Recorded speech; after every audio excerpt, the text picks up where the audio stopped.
Mi abuela me dejó en herencia una casa medio derruida en un pueblo olvidado, y a mi hermano le tocó un piso de 3 habitaciones en plena capital.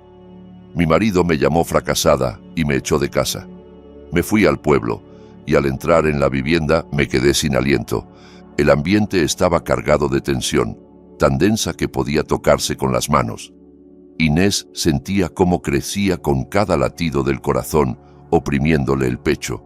En la notaría hacía calor, olía a papel viejo y a humedad rancia, como si allí solo vivieran los fantasmas del pasado.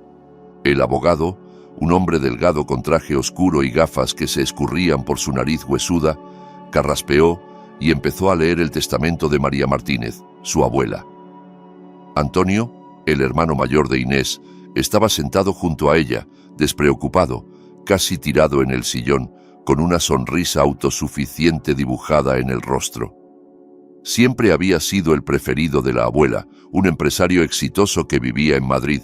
Inés, en cambio, parecía una sombra a su lado, callada, modesta, bibliotecaria de profesión. Siempre había sentido que su existencia era un simple decorado para la vida brillante de su hermano. El piso situado en la calle Mayor número 45, lo lego a mi nieto, Antonio Martínez. La voz del abogado sonaba monótona, como si estuviera leyendo una sentencia. Antonio arqueó una ceja con aire triunfal y le lanzó a Inés una mirada fugaz, casi despreciativa. Ella, en silencio, trataba de mantener la compostura, aunque por dentro hervía. Sabía que la abuela adoraba a Antonio, pero aún conservaba una esperanza, mínima, quizás ingenua, de que hubiera algo de justicia en ese último gesto. La casa ubicada en el pueblo de Valdearenas, con todas sus dependencias y el terreno adjunto, la lego a mi nieta, Inés Martínez. Inés sintió cómo la sangre se le iba del rostro. Valdearenas, una aldea perdida, una casa vieja y desvencijada de la que apenas tenía recuerdos. Había estado allí de niña, una sola vez. Todo aquello le parecía un error. ¿Qué iba a hacer con una ruina así? Antonio estalló en carcajadas. Bueno, Inés, al menos te tocó algún consuelo, aunque no esperabas que la abuela te dejara algo valioso, ¿verdad? ¿Qué vas a hacer con ese caserón? ¿Partir leña para pasar el invierno? Inés no dijo nada. No encontraba las palabras.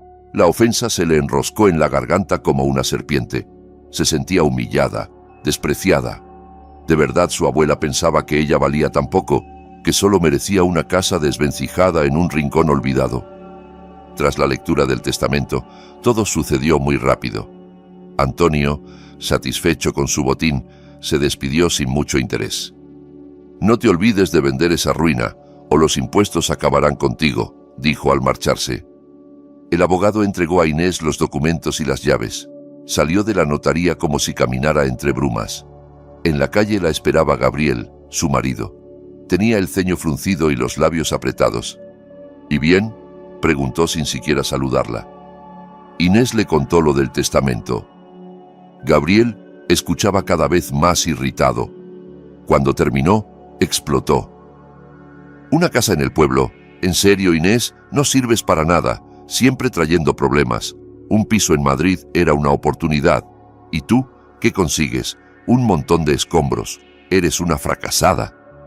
Esas palabras dolieron más que las burlas de Antonio. Inés siempre había intentado ser una buena esposa, estar a su lado, apoyarle, pero él nunca lo había valorado. Siempre la menospreciaba, le reprochaba su fragilidad, su escasa ambición. «Gabriel, por favor», intentó decir, pero él la interrumpió con dureza. «Ya basta. Me cansé de arrastrarte conmigo. Haz las maletas y lárgate. No pienso seguir cargando contigo». Inés sintió que el mundo se venía abajo. De pronto se quedó sola, sin dinero, sin apoyo, solo con unas llaves en la mano y un viejo caserón esperándola en un pueblo perdido. Se le llenaron los ojos de lágrimas, pero se las tragó. No le daría el gusto de verla derrumbarse. Recogió sus cosas y abandonó el piso que compartía con Gabriel. No sabía a dónde ir, qué hacer. Solo tenía una idea fija: huir, alejarse de todo, de la mentira, de la traición. Sin pensarlo mucho, compró un billete de autobús rumbo a Valdearenas. No le importaba qué le esperara en aquel rincón olvidado por Dios. Solo quería escapar, esconderse, empezar de nuevo. El viaje fue largo y agotador.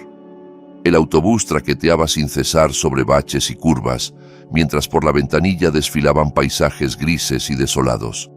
Inés mantenía la vista fija en el cristal, intentando ahuyentar las sombras de su mente.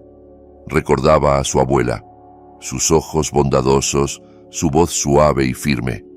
Tal vez, en esa casa antigua, quedaba algo que la ayudara a reencontrarse consigo misma.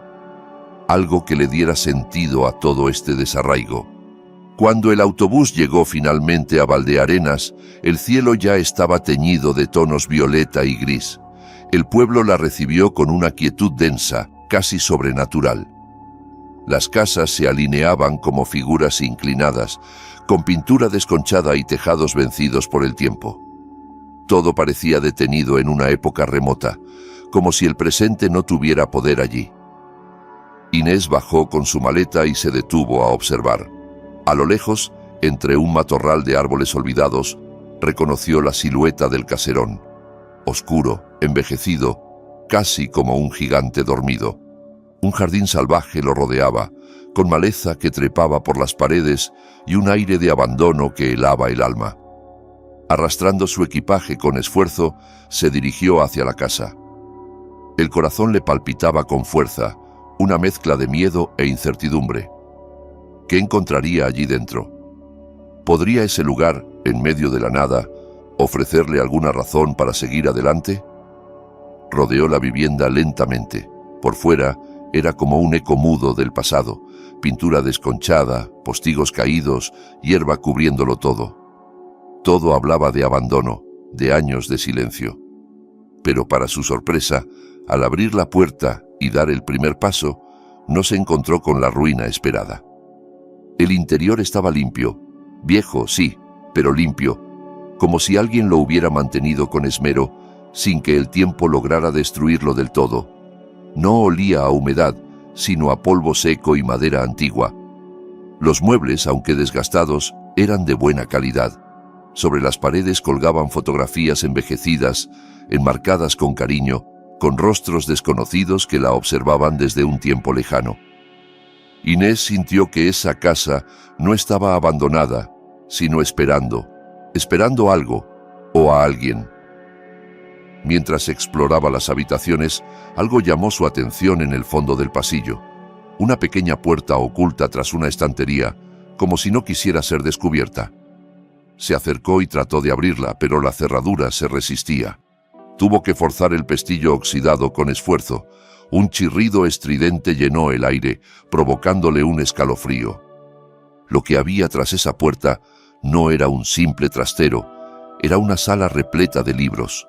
Desde el suelo hasta el techo se alzaban estanterías cargadas de volúmenes de todos los tamaños y colores. Algunos encuadernados en cuero con letras doradas, otros en papel desgastado por los años. La habitación carecía de ventanas, pero tenía pequeñas rejillas de ventilación que dejaban entrar el aire fresco. El ambiente era seco, perfectamente conservado. Inés quedó paralizada. No tenía ni idea de que su abuela hubiera tenido una biblioteca, mucho menos una tan vasta. Siempre la había recordado como una mujer sencilla, dedicada al campo y al hogar. Pero esta sala hablaba de otra historia, de alguien cultivado, apasionado por el conocimiento. Avanzó con cuidado y rozó los lomos de los libros con la yema de los dedos. Sentía bajo sus manos el tacto de siglos, el aliento de otras épocas. El olor era embriagador, mezcla de tinta antigua, cuero, papel y misterio. Inés nunca fue una lectora empedernida, pero en ese instante, en ese santuario escondido, sintió un impulso profundo, una necesidad inexplicable de saber qué escondían aquellas páginas. Algunos libros estaban en castellano, otros en idiomas que reconoció de sus años de colegio, francés, alemán, incluso algunos en latín y griego antiguo. Tomó uno al azar, de tapas oscuras, con el nombre apenas visible, y lo abrió. Las páginas estaban amarillas por el tiempo, pero el texto era claro. Era un libro de historia, publicado en el siglo XVIII. Pasaron horas. Horas que se le escurrieron entre las manos mientras examinaba tomos, leía fragmentos, intentaba entender cómo aquella colección había llegado hasta allí, y sobre todo, por qué su abuela se la había dejado a ella. No era solo una sala de lectura, era un legado, un pedazo de historia familiar, un cofre lleno de pistas sobre quién era ella, de dónde venía y hacia dónde debía caminar. Sintiendo un impulso por saber más, siguió revisando el resto de la casa. El sótano estaba seco, algo inusual para una construcción tan antigua, y bajó por las escaleras con cautela. En un rincón, bajo un viejo toldo, descubrió algo inesperado. Un cofre metálico, macizo, con cerradura de combinación. Intentó abrirlo sin éxito. No tenía ni idea del código, pero entonces lo recordó. Su abuela jamás olvidaba los cumpleaños. Era casi una tradición familiar. Decidió probar con su propia fecha de nacimiento. Marcó los números. Un clic. El cofre se abrió. Dentro encontró cartas antiguas, fotografías, libretas, documentos, todos perfectamente ordenados y atados con cintas. Su corazón latía con fuerza. Sentía que acababa de cruzar una puerta invisible hacia algo mucho más grande. Lo primero que tomó entre sus manos fue un fajo de cartas. Al desplegar la primera hoja, Inés reconoció al instante la letra de su abuela. Pulcra, inclinada hacia la derecha, con ese trazo firme que tantas veces había visto en las libretas escolares donde aprendía a escribir. El papel amarillento desprendía un olor familiar, ese perfume tenue de las cosas antiguas que guardan secretos. Al leer las primeras palabras, sintió que se le formaba un nudo en la garganta. Hola Inés, mi querida nieta. Si estás leyendo esta carta es que ya no estoy contigo, y tal vez te estés preguntando por qué tomé las decisiones que tomé. Inés se quedó inmóvil. Era como si su abuela le hablara desde el más allá. Las palabras fluían directas a su alma, como si María la conociera mejor que nadie. ¿Por qué Antonio recibió el piso en la ciudad y tú una casa vieja en un pueblo perdido? El corazón de Inés dio un vuelco. Esa era exactamente la pregunta que no la dejaba dormir. Créeme, no fue una decisión fácil. Reflexioné durante mucho tiempo intentando hacer lo justo para los dos. Pero con los años comprendí que la justicia no siempre es repartir en partes iguales. El verdadero legado no son los bienes, sino la memoria, la historia, nuestras raíces. Tú eras quien mejor podía entenderlo. Las lágrimas empezaron a resbalar por las mejillas de Inés. Ya no eran de rabia ni de tristeza. Eran lágrimas de revelación. Antonio siempre estuvo lejos de nuestra familia. Para él lo importante fue escalar en su carrera, en la ciudad. El piso le serviría como trampolín para seguir con su vida. Sabía que lo vendería. Ese era su camino, su elección. Inés siguió leyendo, con los ojos fijos, empapando cada frase con emoción contenida. Pero tú, mi niña, tú eres diferente. Siempre has estado más cerca de la tierra, del pasado, del corazón. Tú sentías la conexión con nuestros antepasados. ¿Recuerdas cuando leíamos juntas aquellos libros viejos? Cuando te contaba historias sobre quienes vivieron en esta casa antes de nosotras. Inés recordó esas noches, su abuela sentada en el sillón, arropándola con una manta mientras el fuego chisporroteaba. Le leía cuentos, leyendas, relatos familiares, y ella, pequeña, la escuchaba embelesada. El olor a papel viejo, la voz pausada de María, el calor de su abrazo, todo volvía con fuerza. Vi en ti la chispa, ese amor por lo nuestro, por lo que no se compra con dinero, y supe que eras tú quien debía quedarse con esta casa, no por la casa en sí, sino por lo que representa. Aquí están nuestras raíces, aquí vivieron nuestros abuelos, nuestros bisabuelos, aquí se amó, se sufrió, se resistió. Inés respiraba entrecortadamente. Su abuela no le había dejado un caserón ruinoso. Le había confiado el alma de la familia. La biblioteca que encontraste es mi mayor tesoro. Pasé la vida entera reuniendo esos libros, cuidándolos, soñando que algún día alguien los comprendería, que alguien descubriría su valor. Y ese alguien eres tú, Inés. El sobre siguiente contenía instrucciones detalladas. Le indicaba dónde buscar los documentos que acreditaban la autenticidad y valor de los libros, catálogos antiguos, certificados, cartas de bibliófilos, incluso notas de historiadores. También le advertía de las dificultades que podía enfrentar si decidía venderlos, y le aconsejaba acudir a expertos. Inés se zambulló en el resto de los papeles. Encontró escrituras de compra, cesiones, testamentos. Uno mencionaba que una parte de los volúmenes perteneció a una familia noble que había habitado esas tierras antes de la guerra. Otro documento acreditaba que algunos libros fueron obsequiados por el mismísimo Alfonso XII a un antepasado suyo en reconocimiento por servicios al patrimonio histórico. Todo cobraba otra dimensión.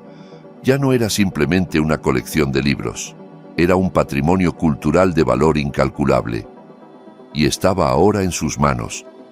Pero lo que más la conmovió fueron las fotos. En un álbum viejo y grueso encontró imágenes que casi había olvidado. Ella, de niña, junto a su abuela, caminando por el bosque, recogiendo setas y moras, pescando en el río, haciendo pasteles en la cocina, entre risas y harina volando. En una foto aparecía sentada en las rodillas de María, escuchando una historia, con la boca abierta de asombro y amor desbordado en los ojos. La ternura en el rostro de su abuela, el brillo cálido de sus ojos, esa mezcla de sabiduría y cariño, todo estaba allí, congelado en el tiempo. Y entonces, Inés rompió en llanto, un llanto libre, profundo. No era de pena, sino de liberación. Lloraba por todo lo que había callado, por las veces que se sintió menospreciada, invisible, pero también por el descubrimiento, por saber que no estaba sola, que había sido amada, que su abuela creía en ella. Comprendió que lo que había recibido no era solo un legado material, era una brújula, un mensaje, una promesa de sentido. Su abuela le había dejado un mapa hacia sí misma. Inés se secó las lágrimas y volvió a mirar las fotos una vez más. Esta vez no veía imágenes antiguas, veía su historia, su infancia, su verdad, su lugar en el mundo. Aquello ya no era solo un álbum familiar, era un espejo donde por fin se reconocía, y entendió, con una certeza luminosa, que su sitio estaba allí, en esa casa vieja, en ese pueblo olvidado, en medio de esa quietud, donde todo parecía muerto, pero en realidad todo estaba a punto de renacer. Allí encontraría respuestas, allí, por primera vez, se sentía verdaderamente en casa, y decidió algo que nunca habría imaginado ni siquiera el día anterior. No vendería la casa. Esa idea, que hasta hacía unas horas le parecía un sinsentido, ahora se clavaba firme en su alma como una raíz profunda. Se quedaría. Restauraría aquel lugar. Le devolvería su antigua dignidad. Pero no por orgullo, ni por demostrar nada a su hermano o a su exmarido. Lo haría por ella misma, por la niña que fue, por la mujer que estaba empezando a ser. Lo primero era buscar a alguien que la ayudara con la restauración. Los vecinos, que al principio la observaban con recelo desde lejos, poco a poco comenzaron a cambiar su actitud. Al verla limpiando el jardín, reparando la verja, saliendo a comprar al pequeño ultramarinos del pueblo, empezaron a comprender que no era una más de esas herederas que venían solo a vender y desaparecer.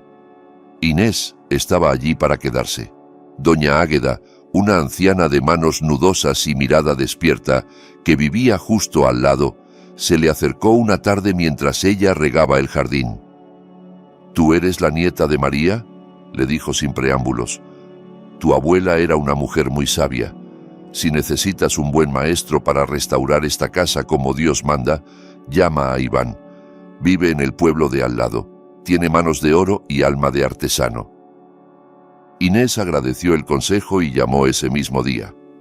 Iván resultó ser un hombre de pocas palabras, robusto, con barba entrecana y ojos serenos. Llegó al día siguiente con un maletín de herramientas y una linterna. Recorrió la casa en silencio, inspeccionando techos, vigas, suelos, cada rincón. Al terminar, se quitó la gorra y sentenció con voz grave: «Hay trabajo, mucho, pero la estructura está fuerte. Esta casa aguantará otros 100 años». Inés respiró aliviada. Acordaron un precio razonable y fijaron el comienzo de las obras para la semana siguiente. Ella sintió que por fin algo empezaba a moverse en la dirección correcta. El siguiente paso era evaluar el valor de la biblioteca. Aunque había leído algunas de las cartas de su abuela, Inés comprendía que ella sola no podría determinar cuán valiosa era realmente esa colección, así que se puso a investigar en Internet. Encontró varios salones de antigüedades y librerías especializadas en Madrid. Envió fotos de los ejemplares más curiosos. La respuesta no tardó en llegar. Uno de los expertos quedó intrigado y pidió permiso para enviar a un tasador al lugar. Inés aceptó. 2 días después, llegó el especialista. Era un joven delgado, con gafas redondas y gesto concentrado. Se presentó como Daniel y pasó más de 3 horas entre las estanterías. Tomaba notas, revisaba páginas con guantes blancos, murmuraba en voz baja mientras cotejaba fechas, firmas, ediciones. Inés lo observaba desde la puerta conteniendo la respiración. Finalmente, Daniel levantó la vista y sonrió. «Señora Inés, lo que tiene aquí es una joya. Hay ejemplares únicos. Algunos de ellos jamás han salido a subasta en las últimas décadas». Inés sintió un escalofrío. «Por ejemplo, este de aquí», dijo señalando un volumen encuadernado en cuero oscuro con un escudo grabado, «está en estado impecable. Es una rareza». «¿Y cuánto podría valer?», se atrevió a preguntar. Daniel reflexionó un instante. «Solo este podría venderse por lo mismo que una buena vivienda en Madrid. Pero hay más, mucho más». Inés sintió que el suelo se movía bajo sus pies. Una sola obra ya valía tanto como todo aquello que su hermano había recibido. Y en esa biblioteca había docenas, quizás cientos. La emoción la desbordó, no por el dinero, sino por el descubrimiento, por la magnitud del legado que su abuela había confiado en ella. Daniel le ofreció ayuda para catalogar toda la colección, incluso mencionó la posibilidad de musealizarla. Le habló de subastas, de coleccionistas privados, de universidades interesadas. Pero Inés, aunque agradecida, le pidió tiempo. Aún no sabía qué decisión tomar. No se sentía lista para desprenderse de nada, ni para abrir las puertas a extraños. Esa misma tarde recordó otra de las cartas de su abuela. En ella se mencionaba a un viejo amigo de la familia, el tío Pedro, hijo de una amiga íntima de María. Buscó en la libreta de teléfonos que había hallado en el cofre. Allí estaba el número. Marcó. Del otro lado de la línea respondió una voz cálida, de hombre mayor, con acento pausado y tono amable. «Inés, ¿la nieta de María? Claro que me acuerdo de ti, hija. Te vi de chiquita correteando por este mismo patio. Tu abuela fue como una hermana para mí». Inés sintió un nudo en la garganta. Solo escuchar a alguien que había querido tanto a su abuela ya la reconfortaba. Le contó a Pedro sobre la casa, la biblioteca, los documentos, todo lo que había encontrado y lo que pensaba hacer. «María siempre decía que la verdadera riqueza está en la memoria», le respondió él con un suspiro. «Me alegra saber que confió en ti.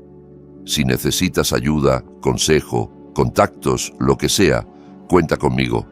Aunque viva lejos, no estás sola». Y por primera vez en mucho tiempo, Inés lo creyó de verdad. No estaba sola. A la noche, el teléfono volvió a sonar. Esta vez era Antonio. «Hola, Inés. ¿Qué tal todo por ahí, en medio del campo?» Su tono era burlón, pero se percibía cierta inquietud detrás. «Todo va bien, Antonio», respondió ella con calma. «¿Y tú?